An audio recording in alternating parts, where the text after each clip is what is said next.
So what I'm going to do is I'm just going to come in and start to paint the tree as I see it. Okay, so I've got some of these branches up here, and I'm going to paint around where I have these spots or these places where the snow is collecting on the boughs of the tree. Simple as that. So I'm not painting where the snow is. And so I'm trying to observe as best I can where that's happening. And don't get too meticulous about this, such that, oh my gosh, I got to paint. There's 173 boughs in there. No, you don't have to do that. There was a great teacher back in the 50s that many of the top painters in the country studied with, some of the big guns. His name was Edgar Whitney. And one of the things that he said, I read in a book that stuck with me, was he says, don't paint me that tree. Paint me the way that tree grows. Or paint me the feeling of what's going on there. And that really makes sense. So this way you don't get caught up in trying to render photographic detail. What you're trying to do is give me the feeling of a snow-laden tree. That's what you're after. And it behooves you to study that tree enough so that you see what the shapes are doing, which is essentially what I'm doing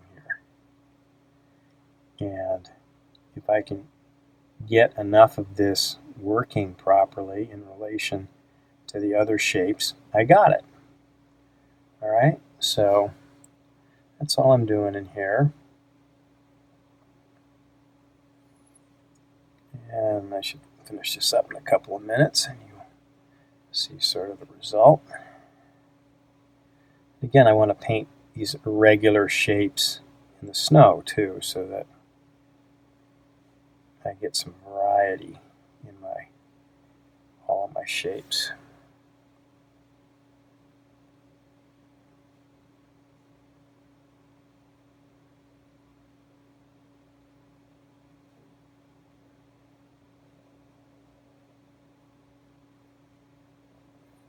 Okay.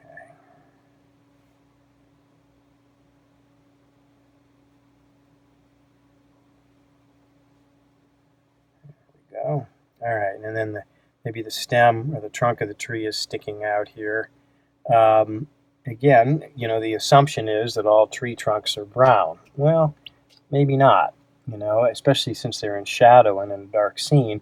I, again, study it. I might start with a brown here, but I'm going to add some darks to it so that I'm getting this dark tree trunk that's tucked up under the snowy boughs. So I'm just going to pull that down here, pick it up in a couple places up here where it might show through, pull this down into the snow just like that. And maybe the snow, it sits down in the snow, so the snow will probably overlap it in some way like that. Okay, pretty much got the tree painted just the way I want. And maybe some places I connect or feather out a little bit. Just double check it and see if it's giving you a shape that you want. See, some of my branches here are getting a little too perfectly even. This kind of stuff sneaks up on you. Muscle memory does. You repeat something a few times and you go unconscious, and pretty soon you're painting the same branch, the same shape, the same distance apart, and you wonder why your trees look like a bunch of soldiers lined up. Okay, the tree's pretty much painted.